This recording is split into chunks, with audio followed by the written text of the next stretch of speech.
Talk, shop, pop, movies.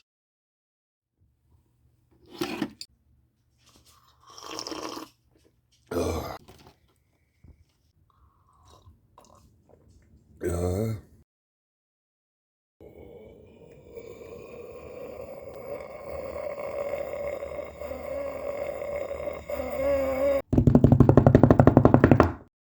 Criterion Movie Summer.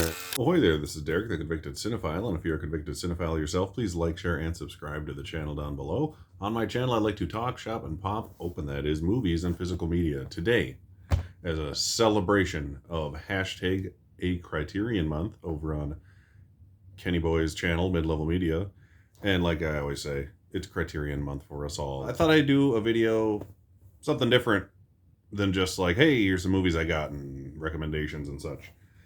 For Criterion, I thought I'd go over a brief little history of the Criterion Collection itself, both in like how long it's been around and the different art styles they've used and logos and formats and things of that sort. So let me get into that. I'm not going to pretend that I'm like the first person to ever say these things. So, like anyone, I have the intranet and I can research things like all of you may have done in the past. But some of these things are interesting, and I thought, a handful of you might not know all this, so why not share it, right? Plus, it's cool to have some visual aids. So, the Criterion Collection itself was established back in 1984, so it's actually older than I am, which boggles my mind at this point. I thought that was interesting. The formats they have used in the past include laserdiscs, which are fun to go to like half-price books and thrift stores and see them there. They're cool to see. And there's a lot of interesting movies in their laserdisc format that have never been released on DVD or Blu-ray. Films like Halloween or Ghostbusters, things of that nature, that are just kind of funny to think of being in the Criterion Collection nowadays. But they had laserdiscs from 1984 until 1999. Which seems longer than it should have been, but Laserdisc was around for a long time. It was a very stealthy format that either you had it or you never knew what the hell it was, basically, at the time. And in that time, they released 384 spine-numbered Laserdiscs.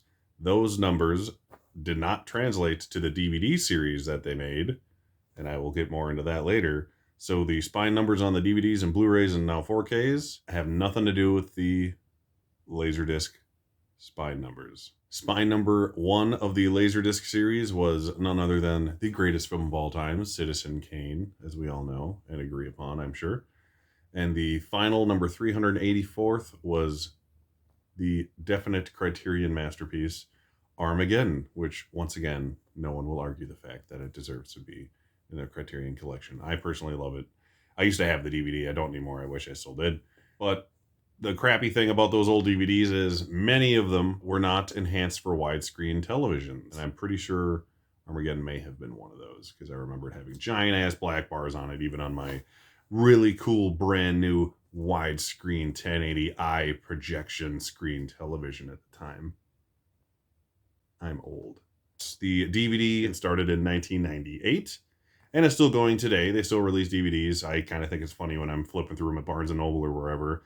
I'm like, these cases are huge. Oh, right, they're the DVDs. In 2008, they started selling Blu-rays, and just last year, 2021, they finally started selling 4Ks. Yes, so we'll get more into those.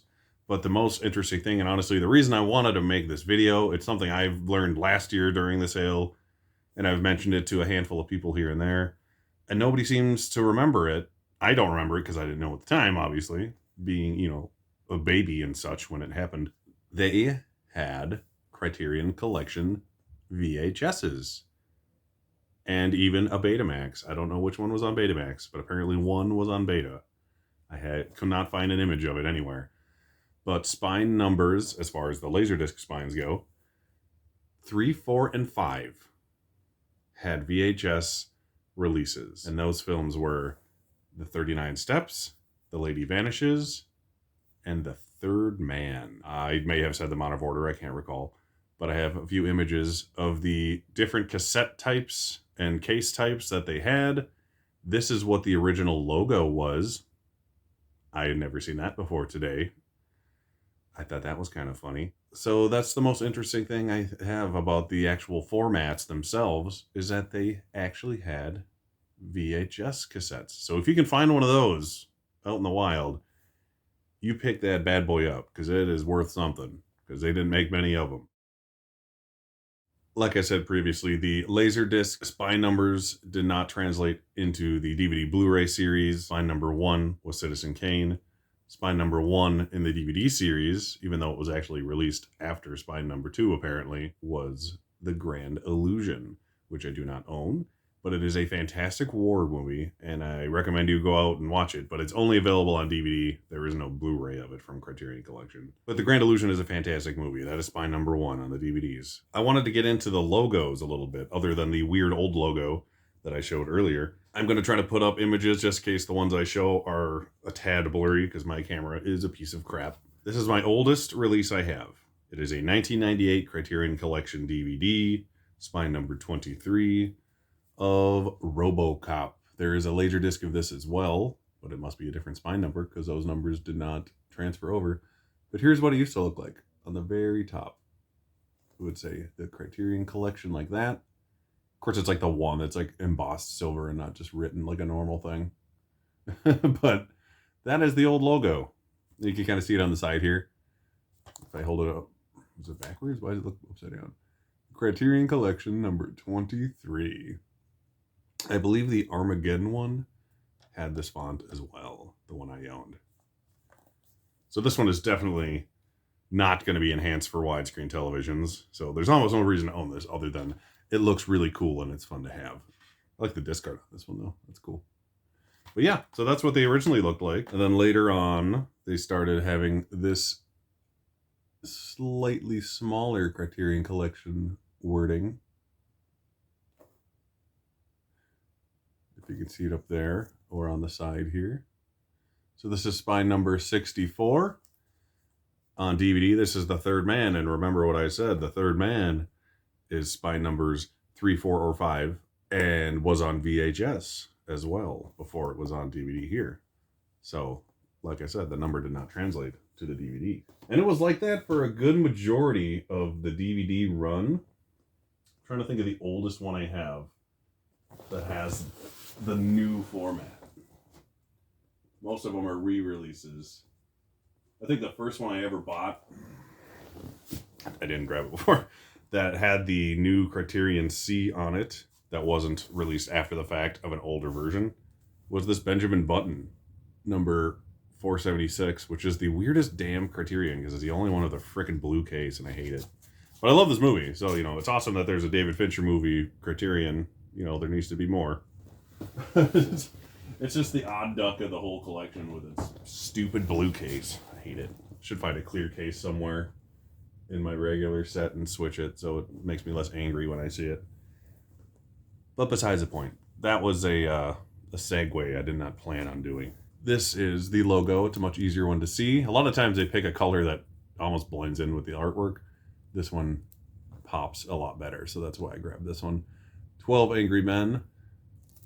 This is an amazing movie. I'd recommend you buy it on Criterion, but it's getting a 4K release pretty soon from someone else. I can't remember if it's Kino or just the studio itself.